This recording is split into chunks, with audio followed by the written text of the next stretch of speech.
NFL analyst Andrew Brandt, former VP of the Packers, says it looks to him like Jerry Jones is doing the opposite of all in, that Jerry has set up the Cowboys to go through a let-it-ride, lame duck year with Dak Prescott playing without a new contract. Keyshawn, agree with this assessment? No, I don't agree with it at all. Dak Prescott's contract, whatever. They don't have to pay him now. Okay, if I'm Dak Prescott, as I told you last year, if you let me get to this point, I'm good. I'm good. Don't even worry about it. I got 100 and something that I'd have made out of you already. No doubt. You know, I'm good. I'm making 50 from you this year. I'm good. We'll worry about that at the end of the season. I'm just gonna go out there and prove to you I'm worth $300 million damn dollars. Mm-hmm. Okay. Now let's get to Micah Parsons and let's get to CeeDee Lamb. If I'm CeeDee Lamb or Micah Parsons, and I love Jerry and I love the Cowboys and everybody in the building, I'm not walking in the complex at all out here in Oxnard when we start training camp in a couple weeks. You will not see me. And if I had to come and stand around and ride a bike or something, then maybe I'd do that so I'm not fine. CeeDee Lamb is looking at about $150 million in a deal. About 100 or so of that will probably be guaranteed money because I can't go less than Justin Jefferson. So that number's around what I'm talking about. I'm scheduled to make X amount, so a couple $100,000 here and there taken from me because I'm not in training camp. You can have that because I'd rather bet on myself with that than just sit around and wait for you to pay me. Now let's see how the offense runs without me. Yep. Same thing defensively with Micah Parsons. If I'm Micah Parsons, I'm not even thinking about coming to training camp. I can come hang out with the jersey on if you want me to, but I'm not stepping my ass on the field with no cleats on. Okay, I make $2.5 million. I'm one of the top 5 defensive players in the league, regardless of what people may think. And I got to be paid as such. I'm making 2.5 this year. Yep. I'm not getting on the field. You can take your little 50,000 every practice that I miss or whatever the case is, because I need at least over and above what Nick Bosa got. Because I think that might be the last guy, or T.J. Watt or something along those lines. So when you start talking Myles Garrett, T.J. Watt, Nick Bosa, package it up, average it out, and see where it's at, and let's go from there. Yeah. That's it. If you want to win. If you don't want to win, keep playing hardball because the season's getting closer and closer and closer. The quarterback, he's good. His pockets is filled. Those two young men hadn't made life-changing money yet. They just hadn't. But ain't you playing with fire right now, though? Like, if Dak, like if you don't sign Dak right now and McCarty and they go out, have a great year, and Dak's like, you know what? Oh, well. I'm out of here. Yeah, that could happen. I'm out of here. That could happen. I'm gonna show some resentment. Y'all want to do me like that? It could be a Kawhi Leonard situation. I'm gonna take my time somewhere else. It could happen.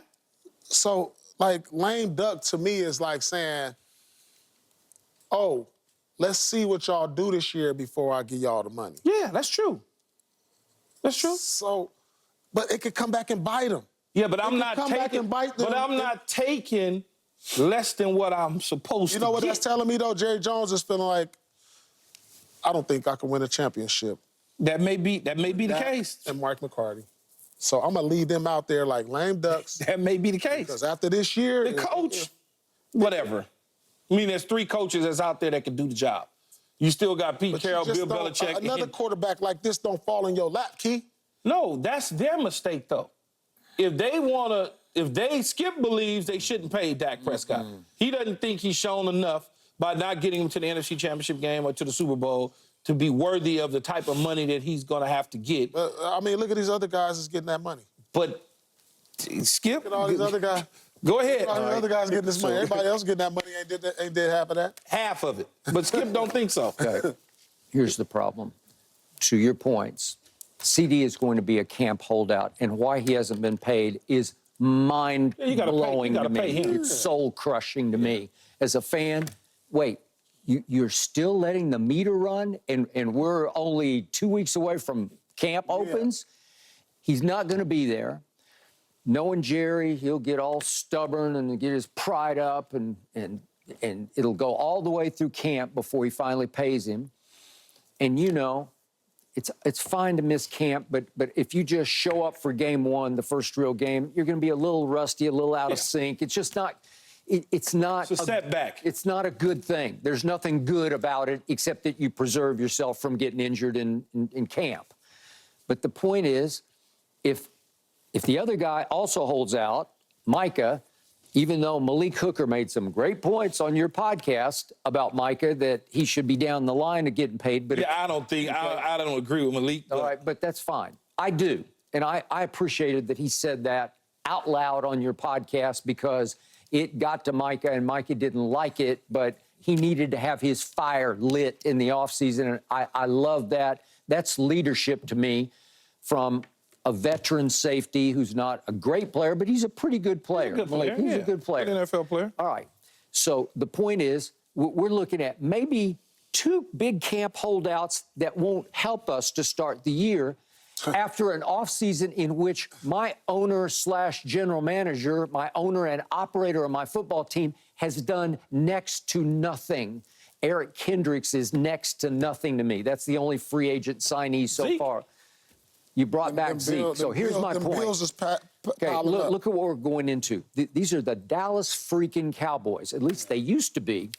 I just read 2 days ago on ESPN.com, they did a ranking. They asked a lot of NFL experts, insiders, front office people, to help them rank running backs, rank all the NFL running backs, and it went top 10, then it went honorable mention, then it had also receiving votes. It went 25 players deep, and 0 of those 25 were Dallas Cowboys. Think about that. This is the team that gave you Tony Dorsett and Emmitt Smith and young Zeke, the first 3 years of Zeke. That this is the team that didn't have a running back ranked in the top 25 because I think we all agree Zeke is on his last legs. And he had little to no impact for New England last year, and now he's coming home to be our bell cow back? Really? I'm dumbfounded by it, and I keep waiting that maybe Jerry will sign a second receiver. Maybe your nephew is sitting out there still, and I think, would Jerry, are you going to do it? Why haven't you done it so far? He's spending money on trying to win a championship because he don't believe that this team has a chance. Okay, well, the last time he actually saw this team in action, it was down 27-0 before halftime of a home playoff game. Right. It was down 48-16 early in the fourth quarter. And he don't want to open up that checkbook. Okay, so it does feel weirdly lame ducky to me. Yeah. Although when I think of lame duck, I just think of duck because every time I watch him this coming year, I'm going to be like duck, right? Time to cut costs. There's only 2 guys, though, Skip, that are on an expiring contract. Yeah, no, I got that. But what I'm saying is, if in fact you're making Dak sort of play for his life in Dallas, well, are you handicapping him? So he's not going to have a strong running game to help benefit him and take some pressure off him. He's got one receiver who is holding out, and after that, he's got, I don't know, Brandon Cooks, and he's got Jalen Tolbert, and he's got, who knows, Jake Ferguson. So what are you saying I'm Jerry saying is doing, then? Because it feels like he just, it's a wash. It's just like, just see what happens. It's like it's being blown up. It almost feels like you might be playing for a draft pick. It almost feels like that because you don't think Jerry loves him some Shador? You don't think he does? I bet he does. So he wants to go 1-16. Is that what you're telling me? It's feeling because wherever Shador going, they're gonna be 1-16. Although if you went, I don't know, 5-12 or something, you might be able to get it. But then at least you'd be within striking range where you could trade up for him. You could go ahead and bet the house on it, bet the ranch on it. Okay, it just starts to feel like we're getting into Shador and Dion territory, because Mike McCarthy's lame duck at best. But again, there's 2 guys. One guy is playing for a big payday at the quarterback position. I don't see where he's going to all of a sudden throw 30 interceptions and 20 touchdowns. I don't see that happening. No, but I just don't like his supporting cast like I used to. But his supporting cast is the same supporting cast that he had a year ago, except it's the same supporting cast. Except CD's on a potential holdout. Okay, but Tony Pollard's gone, and for what it was, you can say Tony Pollard. Hey, he did a good job, but Okay, Tony Pollard in this ranking at least got honorable mention among Yeah, Tony the Pollard rainbow. did a good job, but it's not like you had Josh Jacobs and then you go into Zeke. No. It's not one of those situations. Okay. So those two guys, the coaches are the separate. Okay, They're going to fire him anyway if he Let's doesn't talk go to the NFC offensive Championship line, game. shall we? I saw Pro Football Focus the other day ranked the Cowboys' offensive line 10th best, so it's still top 10. That's good. And I'm looking at it saying, really? Yeah, they're Top good. 10? They're good offensive line. They lost first ballot Hall of Fame left tackle, as you well know, because he went to your school, right? Yeah. They lost a really good center who graded out high last year, and he's gone to an arch rival. And I'm saying, oh, so you got a rookie third rounder who will probably start at center, and it's possible you have a first-round pick who I watched every snap play at Oklahoma, Tyler Guyton, as a left tackle. Keyshawn, I'm telling you, he is a project, and you're going to throw him in cold to left tackle? When was the last time the Dallas Cowboys missed on a high first-round pick on the offensive line, Skip? When was the last time? Well, you have to go back a ways. I'll give you that. Exactly. I know so they know what they're doing. No, I know his game, and it's going to take a couple of years. Again, I'll say it to you. Wait, well, I'm going to say it to you again.